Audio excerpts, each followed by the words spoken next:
Anganwadi sisters అందరికీ నమస్కారం. Anganwadi updates కోసం మన ఛానల్ని సబ్స్క్రైబ్ చేసుకోండి. వీడియోస్ మాత్రం ఒక లైక్ అయితే చేయండి. ఇక వివరాల్లోకి వెళ్తే బిఎల్ఓలకు వేతనాలు ఇప్పించరు. పోలింగ్ కేంద్రాల్లో విధులు నిర్వహిస్తున్న బూత్ లెవెల్ ఆఫీసర్లు 3 ఏళ్లుగా వేతనాలు అందడం లేదు. ఇది ఏపీ నుంచి న్యూస్. తెలంగాణలో కూడా అంగన్వాడీ టీచర్లకైతే బిఎల్ఓలుగా డ్యూటీలు అయితే వేశారు. ప్రతి ఎలక్షన్లో అంగన్వాడీ టీచర్లు చాలా బిజీగా తమ అంగన్వాడీ విధులు నిర్వహిస్తూ అదనంగా మరి బిఎల్ఓ డ్యూటీలు కూడా చేస్తూ ఎంతో ఒత్తిడికి గురై మరి ఎలక్షన్లు అయితే సక్సెస్ చేస్తున్నారు. దీనికి సంబంధించి మరి డ్యూటీలు అయితే వేస్తున్నారు, కానీ మరి దానికి సంబంధించిన డబ్బులు మాత్రం ఇవ్వడం లేదు.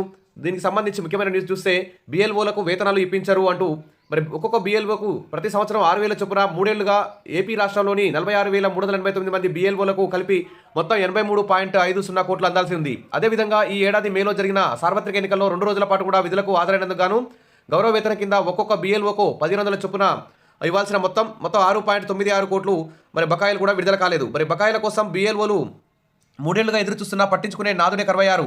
మరి సెలవు రోజుల్లో సైతం విధులు నిర్వహిస్తున్న మన బిఎల్ఓ డ్యూటీలు చేస్తున్న అంగన్వాడీ టీచర్లు సెలవు రోజులు ఆదివారంలో సైతం బిఎల్ఓలు తమ విధులు అయితే నిర్వహిస్తున్నారు. ఏటా ఓటర్ లిస్టుల సవరణ నిమిత్తం బిఎల్ఓలు కాలికి బలపాలు కట్టుకొని ప్రతి ఇంటింటికి తిరిగి ఓటు నమోదు చేస్తున్నారు. బిఎల్ఓలకు ఎన్నికల కమిషన్ జీఓఆర్టీ నెంబర్ 3191-23-10-2015 ప్రకారం ఏటా 6,000 వేతనం చెల్లించాల్సి ఉంది. మరి రాష్ట్రంలో ఎన్నికలను ఎంతో విజయవంతంగా నిర్వహించామని చెప్తున్న ఎలక్షన్ ఆఫీసర్ తమ కింద స్థాయిలో ఓటర్ జాబితా తయారీలో కీలక పాత్ర పోషిస్తున్న బూత్ లెవెల్ ఆఫీసర్లకు వేతనాలు చెల్లించే విషయాన్ని పట్టించుకోవడం లేదు. ఇకనైనా ఎలక్షన్ కమిషన్ స్పందించి తమకు బిఎల్ఓ వేతన బకాయిలు చెల్లించాలని బిఎల్ఓలందరూ కూడా కోరుతున్నారు. ఇక క్షేత్రస్థాయిలో గ్రామానికి వస్తే మరి కొత్తగా డ్యూటీలకు వచ్చే వారికి ఏం తెలియదు. అక్కడ ఉన్నటువంటి బిఎల్ఓ అంగన్వాడీ టీచర్ అయితే మెయిన్గా వారికి కావాల్సిన అన్ని సమాచారాన్ని అన్ని సౌకర్యాలను కల్పించడంలో అంగన్వాడీ టీచర్లు అందరూ కూడా బిఎల్ఓ డ్యూటీలో సక్సెస్ అవుతున్నారు. మరి వారికి వెంటనే ఈ ఎంత మొత్తం అయితే ఎలక్షన్ కమిషన్ నిర్ణయించిందో అంత మొత్తంలో వేతనం అయితే బిఎల్ఓ డ్యూటీలకు ఇవ్వాల్సిందిగా అందరూ కూడా విజ్ఞప్తి చేస్తున్నారు. ఇక్కడ చూస్తే బకాయిలు వాస్తవమే, బిఎల్ఓలకు వేతన బకాయిలు చెల్లించాల్సిన మాట వాస్తవమే. బిఎల్ఓల వేతన బకాయిల సమస్యపై ఉన్నతాధికారుల స్థాయికి నివేదించడమే మా బాధ్యత. ఆ బకాయిలు ఉన్నత స్థాయి అధికారుల నుంచి రావాల్సి ఉంది. బకాయిలు పేరుకుపోవడానికి గల కారణాలపై విచారణ చేస్తున్నాం. విచారణ పూర్తిగానే బకాయిలు చెల్లిస్తారు అంటూ గుడివాడ ఆర్టీఓ చెప్తున్నారు. ఇక చూస్తే బకాయిలపై లోకాయుక్తకు నివేదించాం. బిఎల్ఓల వేతన బకాయిల సమస్యపై రాష్ట్ర ఉప లోకాయుక్త పి రజనికి నివేదించాం. ప్రజలు ఓటు హక్కును వినియోగించుకునేందుకు కృషి చేసిన బిఎల్ఓల వేతన బకాయిలను వెంటనే చెల్లించాలంటూ ఆమె chief commissioner of land administration G జయలక్ష్మికి ఉత్తర్వులు అయితే జారీ చేశారంటే ఇక్కడ సామాజిక కార్యకర్త ఉయ్యూరు నుంచి ఇక్కడ ఒక న్యూస్ కూడా రావడం జరిగింది. మరి ఈ విధంగా అంగన్వాడీ టీచర్లకి మరి బిఎల్ఓకి సంబంధించిన వేతనాలను వెంటనే అకౌంట్లో జమ చేయాలని చెప్పేసి మరి అందరూ కూడా కోరుకుంటున్నారు. ఇంకో ముఖ్యమైన న్యూస్ చూస్తే సదస్సులో మాట్లాడుతున్న ఏఆర్ సింధు పోరాటాలతోనే మహిళా సాధికారత.